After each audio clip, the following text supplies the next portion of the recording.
دیکھیں تو جو آیت پہلی ہے 151، اس میں کچھ ایسی چیزیں جن کو عام حالات میں ہم سمجھ نہیں پاتے یا دیکھ نہیں سکتے، ان کا بھی ذکر کیا گیا ہے۔ جیسے اکثر ایک تنازع لوگ خواہ مخواہ اپنی عقل کا استعمال کر کے پیدا کرتے ہیں کہ جس میں احادیث جو ہیں ان کی تکریم ایویلیویشن کو چیلنج کرتے ہیں، تو یہ آیت بنیادی طور پر احادیث کے لیے حجت کے طور پہ بھی پیش کی گئی ہے۔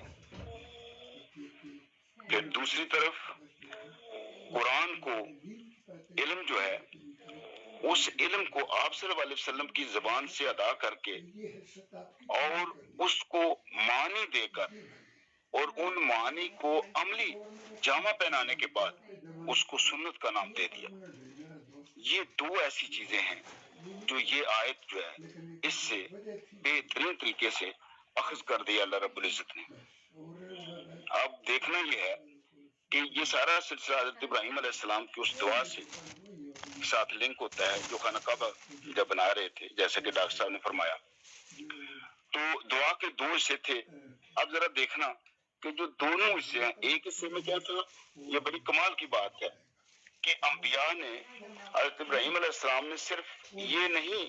کہ میری اولاد میں امامت دی جائے، بلکہ یہ کہا کہ میری نسل میں ایسی امت بھی آئے جو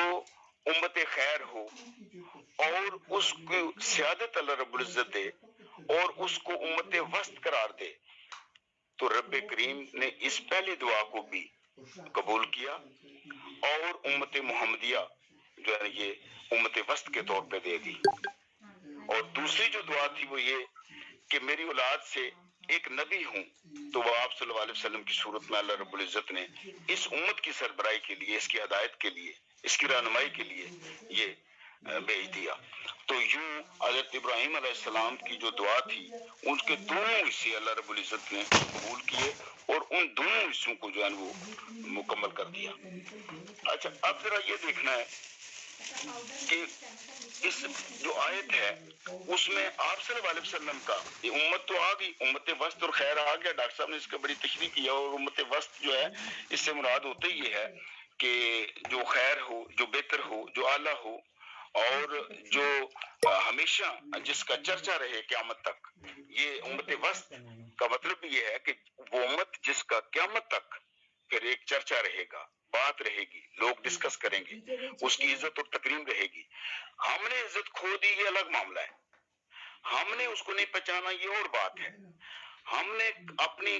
جو اخلاقیات کو بگاڑا یہ اور بات ہے،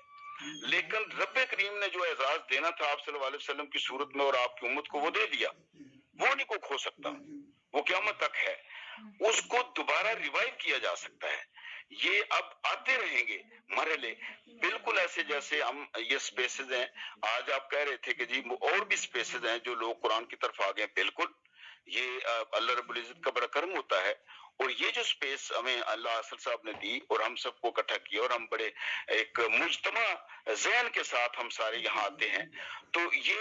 اسی کا اصل ہے کہ جی جو رب کریم نے آپ صلی اللہ علیہ وسلم کو یہ اعزاز دیا ہے کہ یہ امت وسط ہے، تو یہ طریقے ہیں، یہ موقع ہیں، یہ مجالس ہیں، یہ جو گفتگو ہے، یہ قرآن کا ذکر اور اس کو سمجھنے کی کوشش اور اس کو حالات کے ساتھ لنک کرنا، یہ امت وسط کا کام ہے، اور اس کے بعد اس کو اپنے عمل میں ڈالنا۔ جب پتہ چل گیا پھر اس کو اپنے عمل میں ڈال لو تو پھر کہیں دنیا میں کوئی آگے نہیں جا سکتا۔ سبقت یہی پھر آئے گی، اسی کی حصے میں آئے گی جو ہم نے سر دست کھو دی ہے۔ اچھا پہلی جو اس آیت میں دیکھیں ذرا غور سے، چار چیزوں کا بڑا زبردست جو ہے یہ حاصل ہے، چار چیزوں کا۔ پہلا کیا تھا کہ قرآن پاک کی تلاوت، ایک تو جو آپ صلی اللہ علیہ وسلم کو یہ حکم دیا گیا کہ آپ لوگوں کے سامنے اس کی تلاوت کریں، جو وحی آتی ہے آپ صلی اللہ علیہ وسلم نے اس کی تلاوت کی، ظاہر ہے عرب میں تھے، عربی جانتے تھے، ان کے لیے ترجمے کی تو کوئی بات ہی نہیں ہے، یہ تو ہم اجمی لوگ ہیں جن کے لیے اس عربی کو آگے ٹرانسلیٹ کرنے کی ضرورت ہے کہ ہم اس کو سمجھ کے پھر اپنے اوپر لاگو کریں، اس کی ضرورت آگے پیش آتی ہے۔ پھر اس میں آگے جو تفقہ فی الدین کی بات ہے کہ ہم اپنے علم کو کس طرح سے قرآن کے ساتھ الائن کریں، چونکہ قرآن کے علم کو ہم نہیں کر سکتے کہ وہ کوئی چینج کرے۔ ہاں، ہم نے جو خامیاں ہیں، ہم جس طرح سے انڈرسٹینڈ کرتے ہیں، دیکھتے ہیں کہ قرآن پاک میں کس طرح کی ہدایات ہیں، تو یہ وہ تلاوت ہے۔ تو تلاوت کے دو چیزیں یہاں بڑی کلیئر ہوگی، ایک تو یہ کہ تلاوت کا کرنا جو ہے یہ لازم ہو گیا کہ آپ صلی اللہ علیہ وسلم نے قرآن کی تلاوت کی ہے، ہمارے اوپر لازم ہے کہ ہم قرآن کی تلاوت کریں۔ آپ اس کو سمجھ سکتے ہیں، نہیں سمجھ سکتے، لیکن یہ نیکی ہے۔ قرآن کی تلاوت نیکی بنا دیا رب کریم نے یہ اس امت کے لیے کہ دیکھو بغیر سمجھے بھی اگر کوئی پڑھتا ہے تو اس کے لیے نیکی ہے، لیکن سمجھ کے پڑھنا اور اس کو لاگو کرنا یہ آگے حکمت کی طرف چلا جاتا ہے۔ وہ آگے اگلے جو کہہ دیا، یہاں تک ایک بات کو الگ کر دیا قرآن نے کہ تلاوت کرنا ایک الگ پہلو ہے، اس کا باقی چیزوں سے تعلق ختم کر دیا۔ پھر آگے الگ کہہ دیا، دوسرے صورت میں کیا کہہ دیا کہ قرآن کی تعلیم، کہ جی ایک تو آیات کا تلاوت کرنا، پھر اگلا کہہ دیا کہ آپ صلی اللہ علیہ وسلم قرآن پاک کی تعلیم دیتے ہیں۔ اب تعلیم سے مراد یہ پھر آ جاتی ہے کہ جو آیات تلاوت کی گئی ہیں ان آیات کا مطمع نظر، ان کا مقصد اور ان کی اہمیت زندگی میں کیا ہے، معاملات میں کیا ہے، ہمارے تمدن میں کیا ہے، ہماری معاشرت میں ان کا کیا ہے، ہم نے کس وقت کس طرح سے کن حالات میں ان کو امپلیمنٹ کرنا ہے، اپنے اوپر لاگو کرنا ہے، اپنے اعتبار کو کس طرح سے ہم نے سنوارنا ہے، یہ وہ تعلیم پھر آ جاتی ہے جو دوسرا حکم دیا گیا۔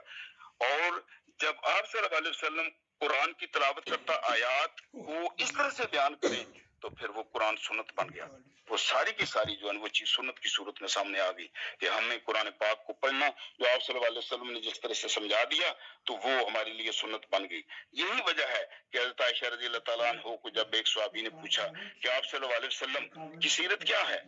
تو حضرت عائشہ رضی اللہ تعالیٰ عنہ نے بڑا مختصر سا جواب دیا تھا، یہی کہا تھا کہ آپ کی سیرت سراسر قرآن ہے۔ تو جب آپ صلی اللہ علیہ وسلم کی سیرت سراسر قرآن ہے تو یہ پھر قرآن کی جو تشریح ہے، اس کا جو ترجمہ ہے، اس کے ترجمے کے اندر جو اس کے معانی ہیں، ان معانی کے اندر جو معانی ہیں جب آپ صلی اللہ علیہ وسلم نے ان کو بتا کر اپنی زندگی کے اوپر لاگو کر کے دکھایا تو وہ سنت بن گئی، اور اس سنت کو پھر قرآن کے ساتھ لنک کر کے قرآن سنت کو قرآن سے الگ نہیں کیا جا سکتا۔ اچھا، اب ذرا تیسری بات کی طرف آئیں جو اسی آیت میں کہا گیا، وہ کیا حکم دیا کہ حکمت ہے کہ آپ صلی اللہ علیہ وسلم حکمت کی تعلیم دیا۔ اب حکمت کیا چیز ہے؟ حکمت ظاہر ہے کہ جیسے رب کریم نے خود فرما دیا کہ یہ حکمت و دانائی اور عقل مندی تو وہی ہے جو آپ صلی اللہ علیہ وسلم نے بتا دی۔ اب قرآن کی حکمت وہی ہے جو آپ صلی اللہ علیہ وسلم نے بتا دی ہے۔ اچھا، اب اگر فرض کیجئے جو آج کے حالات ہیں، ہم لوگ ہیں، تو ظاہر ہے جب حکمت قرآن کی جو تعلیمات ہیں اس کی آپ صلی اللہ علیہ وسلم نے بتا دی تو جو وہ حکمت جو آپ صلی اللہ علیہ وسلم کے احادیث ہیں اس کے لیے وہ حکمت حجت بن گئی۔ تو یوں احادیث کو قرآن سے الگ نہیں کیا جا سکتا، یعنی قرآن کو سمجھنے کے لیے آپ صلی اللہ علیہ وسلم کے اقوال، آپ صلی اللہ علیہ وسلم کی احادیث جو ہیں اس کو سمجھنا بہت ضروری ہے۔ جب آپ اس کو انڈرسٹینڈ کر لیں گے آپ سیرت کو انڈرسٹینڈ کر لیں گے۔ سیرت کو سمجھ لیا ہم نے قرآن پاک کو سمجھ لیا، چونکہ یہی اصل حکمت ہے جو یہ 3 ٹیئر ہے کہ قرآن کا آیات کی تلاوت ہے، پھر اس قرآن جو تلاوت کیا گیا اس کا بیان ہے، اور اس بیان کے بعد اس کی جو حکمت ہے، یہ تینوں ٹیئر جو ہیں حکمت کے اوپر آ کے آپ صلی اللہ علیہ وسلم کی احادیث جو ہے وہ اس کی حجت بن جاتی ہیں۔ تو یہاں احادیث سے انکار نہیں کیا جا سکتا۔ اور ایک اور بات یہ ثابت ہوتی ہے کہ اگر کسی کو عقل جو ہے، اگر کوئی شخص جو ہے وہ یہ سمجھتا ہے کہ میں بہت عقل مند ہوں، میری عقل نہیں مانتی، یا میری عقل جو ہے آپ صلی اللہ علیہ وسلم کے فرمان کے خلاف سوچتی ہے، تو پھر حکمت یہ ہے کہ اس کی عقل کا اعتبار نہیں ہو سکتا۔ آپ صلی اللہ علیہ وسلم کی حکمت کا اعتبار ہوگا جو قرآن کے ساتھ لنک ہے، جو رب کریم کے کلام کے ساتھ لنک ہے، جو رب کریم کے کلام سے اخذ کی گئی ہے۔ جو قرآن سے اخذ کی گئی حکمت ہے اس کا اعتبار تو ہے، لیکن کسی شخص کی عقل کا اعتبار کیسے کیا جائے جو آپ صلی اللہ علیہ وسلم کو چیلنج کرے؟ تو یوں ہمیں یہ ثابت ہو گیا اس آیت سے، یہ قرآن پاک سے، کہ احادیث کی حجت بیان کر دی گئی، قرآن کی اہمیت اور حکمت بیان کر دی گئی، علم کو حاصل کرنا اور اخذ کرنا آپ صلی اللہ علیہ وسلم کی بیان اور حکمت کے ساتھ لنک کر دیا گیا۔ یہ پھر چوتھا جو چیز ہے وہ آ جاتی ہے، ان ساری چیزوں کو اپنے اوپر لاگو کب کر سکتا ہے آدمی؟ جب آدمی کی جذبات کی تطہیر ہو۔ تطہیر جو ہے نا، تطہیر دل تطہیر دماغ، تطہیر خیالات، جب تک یہ نہیں ہوتا تو آپ کے پاس کتنی اچھی چیزیں ہوں، کتنے اچھے انوائرمنٹ ہو، آپ اس سے اخذ نہیں کر سکتے۔ تو پھر جو اصل کام دیا گیا کہ لوگوں کو آپ صلی اللہ علیہ وسلم پاکیزہ بنائیں گے، لوگوں کے جو جسم ہے، لوگوں کے جو باطن ہے، لوگوں کی اخلاقیات جو ہے، اس کو اور اس کی صفات کو آپ صلی اللہ علیہ وسلم تطہیر کے پروسیس سے گزاریں گے، تاکہ ان لوگوں کی اصل ان گندے جذبات سے پاک ہو جائے جو پہلے سے معاشرے کے اندر چلی آ رہی تھی، لوگوں کے اطوار بدل جائیں، اخلاق بدل جائیں، قرآن اور سنت کی جو ہے اس کو وہ انڈرسٹینڈ کریں۔ اور پھر ایک اور بات ہے وہ یہ کہ قرآن و سنت کا کتابی علم کافی نہیں ہو سکتا جب تک آپ صلی اللہ علیہ وسلم کی سیرت کو نہ اپنایا جائے۔ صحابہ نے آپ صلی اللہ علیہ وسلم سے، آپ کی سیرت سے سیکھا، صحابہ نے جو سیکھا آپ صلی اللہ علیہ وسلم کی سیرت سے سیکھا، صحابہ نے جو سیکھا آپ صلی اللہ علیہ وسلم کے قرآن کے بیان سے سیکھا، صحابہ نے جو سیکھا وہ آپ صلی اللہ علیہ وسلم کی تلاوت کرتا آیات سے سیکھا۔ تو جب صحابہ نے آپ صلی اللہ علیہ وسلم سے سیکھا تو آپ کی سیرت آ گئی، تو جب تابعین آ گئے تو تابعین نے صحابہ سے سیکھا، تبا تابعین آ گئے تو انہوں نے تابعین سے سیکھا، اور یہ سلسلہ آج تک جاری ہے۔ اور ہم سارے اسی لیے بیٹھے ہیں کہ ہم سیکھ سکیں، ہم سیکھ سکیں کہ صحابہ نے کیسے سیکھا، تابعین نے کیسے سیکھا، تبا تابعین نے کیسے سیکھا، اور یہ سلسلہ آج تک آ گیا۔ ہم یہاں مجلس میں بیٹھے ہیں، ہم کیسے ایک دوسرے سے سیکھ سکتے ہیں، لیکن سیکھ اسی صورت میں سکتے ہیں جب ہم آپ صلی اللہ علیہ وسلم کی سیرت کو قرآن کے ساتھ لنک کریں۔ الحمدللہ کہ ہم قرآن کے ساتھ ہیں اور قرآن کے ساتھ ہم کھڑے اور قرآن کو پڑھ کر ہم یہ سیکھنے کی کوشش کر رہے ہیں۔ اچھا، پھر یہ چاروں خوبیاں بیان کرنے کے بعد اللہ رب العزت نے پھر کیا بات ہے بڑے زبردست وہ کہہ دیا کہ انسان اگر مجھے یاد کرے گا تو میں اس کو یاد کروں گا۔ بڑا اچھا، یہ بات جو ہے نا، اس کو میرے ذہن میں جب بھی آتا ہے کہ تم مجھے یاد کرو میں تمہیں یاد کروں گا، کسی انسان کے لیے اس سے بڑی عزت کا مکالمہ اور کیا ہو سکتا ہے کہ رب کریم خود کہے کہ جب تو مجھے یاد کرے گا میں تجھے یاد کروں گا۔ رب بندے کو یاد کرے، ادھر تو قرآن نے کہا ہے کہ ہم نے جنوں اور انسانوں کو اپنی عبادت کے لیے پیدا کیا ہے کہ ہم اللہ کی عبادت کریں، لیکن اللہ رب العزت نے کہا ہے کہ جب کوئی میری عبادت کرے گا، مجھے یاد کرے گا تو میں اس کو بھی یاد کروں گا۔ اچھا، اس کا ایک بڑا زبردست جو ہے نا حدیث قدسی بھی ہے، اس کو اگر آپ ذرا سا غور کریں تو حدیث قدسی میں یہ کہا کہ میرا بندہ جو ہے نا جیسے مجھے گمان میں رکھے گا ویسا ہی میں اس کے ساتھ برتاؤ کروں گا۔ اگر وہ مجھے دل میں یاد کرے میں بھی اسے ایسے یاد کروں گا، اگر مجمع میں عام یاد کرے گا تو میں اس سے بہتر مجمع میں اسے یاد کروں گا، اگر وہ ایک بالشت میرے نزدیک ہو تو میں ایک ہاتھ اس کے نزدیک ہو جاتا ہوں، اگر وہ آنکھ میرے نزدیک ہوتا ہے تو میں ایک قدم اس کے قریب ہو جاتا ہوں، اگر وہ چل کر میری طرف آئے تو میں توڑ کر اس کی طرف جاتا ہوں۔ یہ بخاری اور مسلم میں فرما کر اللہ رب العزت نے انسان کو وہ تقریم دے دی، اس آیت نے وہ عزت دے دی جس کو گمان نہیں کیا جا سکتا۔ اس سے بڑی عزت افضائی میں نہیں سمجھتا کہ کہیں کوئی اور مل جائے۔ تو یہ رب کریم کا بڑا انعام ہے جو اللہ تعالیٰ نے انسان کو یہ بھی دے دیا۔ اچھا، اب جب یہ ساری چیزیں آ گئی کہ رب نے کہہ دیا کہ جب میرے ساتھ ہے تو میں تیرے ساتھ ہوں، لیکن میں تجھ سے آگے ہوں۔ انسان پیچھے ہے، یاد کرنے میں بھی پیچھے ہے، رب یاد کرنے میں بھی آگے ہے۔ یہ سارا کہ ہدایت کے لیے انبیاء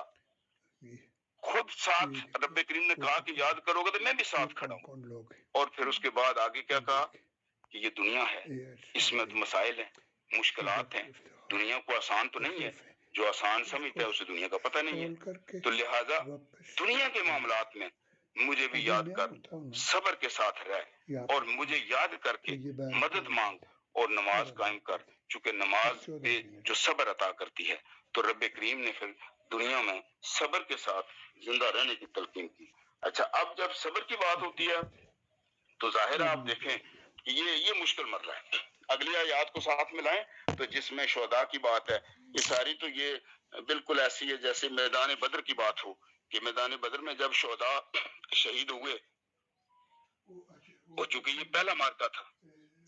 جب شہداء کی خبریں پہنچی، لوگوں کو معلوم ہوا، تو جو عام لوگ ہیں انہوں نے کہنا شروع کیا فلاں مر گیا۔ صرف اتنا نہیں کہا بلکہ بلکہ یہ کہا فلاں مر گیا اور وہ دنیا کی جو لذتیں ہیں، دنیا کی جو مسرتیں ہیں، ان سے محروم ہو گیا۔ یہ بات تو پھر رب کریم کو تو نہیں گوارا تھی، جس نے آپ صلی اللہ علیہ وسلم کو بھیجا، جس نے امت وسط کا پچھلی آیتوں میں وعدہ کر دیا، تو وہ کیسے گوارا کر سکتا تھا کہ کوئی آدمی اگر اس کے لیے کھڑا ہو اور وہ جان دے دے اور لوگ اسے کہیں کہ وہ مر گیا اور دنیا کی لذتوں سے محروم ہو گیا؟ نہ، اسی وقت یہ آیت اتری۔ یہ جو آیت ہے وَلَا تَقُولُوا لِمَن يُقْتَلُ فِي سَبِيلِ اللَّهِ أَمْوَاتٌ بَلْ أَحْيَاءٌ وَلَٰكِن لَّا تَشْعُرُونَ۔ یہ اس وقت اتری، یہ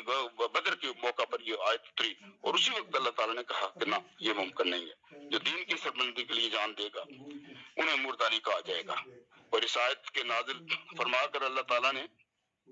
سختی سے منع کر دیا کہ ظاہر ہے کوئی شہیدوں کو کوئی مردہ نہیں کہہ سکتا۔ بات یہ ہے کہ شہیدوں کو جب اللہ تعالیٰ نے یہ رتبہ دے دیا تو اس وقت احساس ہوا کہ زندگی صرف دنیا کی زندگی نہیں ہے۔ لوگ سمجھ رہے تھے کہ جی یہاں جتنا سا چیز ہو، جس طرح یہودی کہتے تھے کہ اللہ تعالیٰ نے قرآن میں کہا ہے کہ یہودی 1000 سال زندہ رہنے کی خواہش کرتے ہیں، اور جب وہ کہتے تھے یہودی کہ ہاں جنت ہے ہی ہمارے لیے، ہم اللہ کے بڑے چہیتے ہیں، رب کریم نے اور کس کو جنت میں رکھنا ہے، ہم بھی جنت میں جائیں گے، ہم جنت کے وارث ہیں، ہم جو ہے نا یہ بڑی پیاری امت ہے۔ اچھا، جب یہودی یہ کہتے تھے تو اس وقت جو ہے نا یہ اللہ رب العزت نے کہا کہ اگر یہ سمجھتے ہیں کہ جنت ان کی ہے تو آپ صلی اللہ علیہ وسلم کو کہا انہیں کہو کہ مرنے کی خواہش کرو، چونکہ دنیا میں تو مسائل ہیں تو یہ مرنے کی خواہش کریں، چونکہ سیدھے جنت میں جائیں گے۔ تو پھر ساتھ کہا یہ کبھی مرنے کی خواہش نہیں کریں گے، یہ 1000 سال زندہ رہنے کی خواہش کریں گے۔ تو جو عام آدمی مکہ میں تھے، جو عام لوگ جو نئے نئے مسلمان ہوئے تھے، ان کے دل میں بھی ابھی یہ بات یہ آ ہی نہیں سکی تھی کہ اللہ رب العزت کا اعزاز، اللہ رب العزت جو بدلہ دیتا ہے وہ کیا ہے۔ اور جب شہداء کے لیے یہ آیت اتری اور لوگوں کو پابند کر دیا گیا کہ کوئی شہداء کو مردہ نہ کہے اور ان کو زندہ کہیں، بلکہ صرف اس کا شعور نہیں ہے، اور یہ شعور تو آج بھی نہیں ہے لوگوں کو۔ اسی کے اوپر یہ کہا کہ جو سلف صالحین کی اکثریت کا جو ایک ماننا ہے وہ یہی ہے کہ شہداء کی زندگی روحانی ہے، جسمانی، دونوں طرح کی یہ زندگی ہے۔ اور بعض کا تو خیال یہ بھی رہا ہے کہ روحانی زندگی ہوتی ہے، لیکن پہلا قول صحیح ہے کہ روحانی بھی ہے، جسمانی بھی ہے، جو اللہ رب العزت نے یہ کہا ہے۔ اللہ تعالیٰ ان کی روحوں کو، جسم کو قوت دیتا ہے، اور وہ زمین، آسمان اور جنت میں جہاں چاہے جاتے ہیں، اور وہ شہداء اپنے دوستوں کی امداد کرتے ہیں اور اپنے دشمنوں کو ہلاک کرتے ہیں انشاءاللہ۔ یعنی یہ جو ہے نا تفسیر تھی، ایک تفسیر مدنی تھی، اس میں یہ قول تھا، یہ الگ ایک سینٹنس ہے، یہ میں نے وہاں یہ پڑھا تھا تفسیر مدنی میں۔ لیکن باقی جو بیان ہے، میں نے ایک حدیث پڑھی تھی کہ جس میں صحیح بخاری میں ہے، شہداء جو ہیں ان کو رب کریم نے یہ آپشن دیا ہے کہ اگر جب یہ شہید ہو جائیں تو اس کے بعد رب کریم ان کی روح کو کہتا ہے کہ اگر وہ چاہیں تو واپس اپنے گھر والوں میں بھی جا سکتے ہیں، اگر وہ چاہیں تو وہ جنت میں رہیں، یہ آپشن ان کو دیا جاتا ہے۔ یہ بڑا کمال ہے۔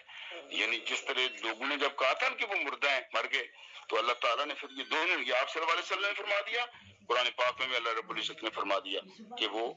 شہید جو ہے وہ زندہ ہیں۔ تو اسی طرح سے آج اس بات کی ضرورت ہے کہ ہم بھی اسی طرح سے دین کی وہ تعلیم اخذ کریں جس سے ہم اپنے عادات، اپنے ادوار، اپنے اعمال اور وہ عمل جو آپ صلی اللہ علیہ وسلم کو پسندیدہ تھے اور اللہ رب العزت کے ہاں جو برگزیدہ لوگ کیا کرتے تھے، صالحین اور صدیقین کے جو عمل ہیں وہ اسی قرآن سے اخذ کیے جا سکتے ہیں۔ تو جو اللہ تعالیٰ ہمیں قرآن کے ساتھ جڑا رکھے اور ہمیں توفیق دے کہ ہم اس کو پڑھ کے سمجھ کے اپنے اوپر لاگو کر سکیں اور ہم اس کے اوپر عمل کر سکیں، اور اپنے معاشرے میں، اپنی فیملی میں، اور خاص کر اپنے جو دائرے میں جو لوگ ہیں ان تک اس علم کو پہنچا سکیں، اور رب کریم ہماری لغزشوں کو معاف کرے، ہماری زبان کی غلطیوں کو معاف کرے، اور ہمیں درست علم تک رسائی دے، اور ہماری ریچ اس علم تک ہو جو رب کریم کو پسند ہے اور جس میں صرف اللہ رب العزت کا خاص کرم ہے، اور جس کے اوپر رب کریم بخشش دیتا ہے، اور جس کے ساتھ لوگوں کی بلائی لنک ہو۔ اللہ تعالیٰ اس علم تک ہماری رسائی کرے۔ جزاک اللہ، اللہ خیر۔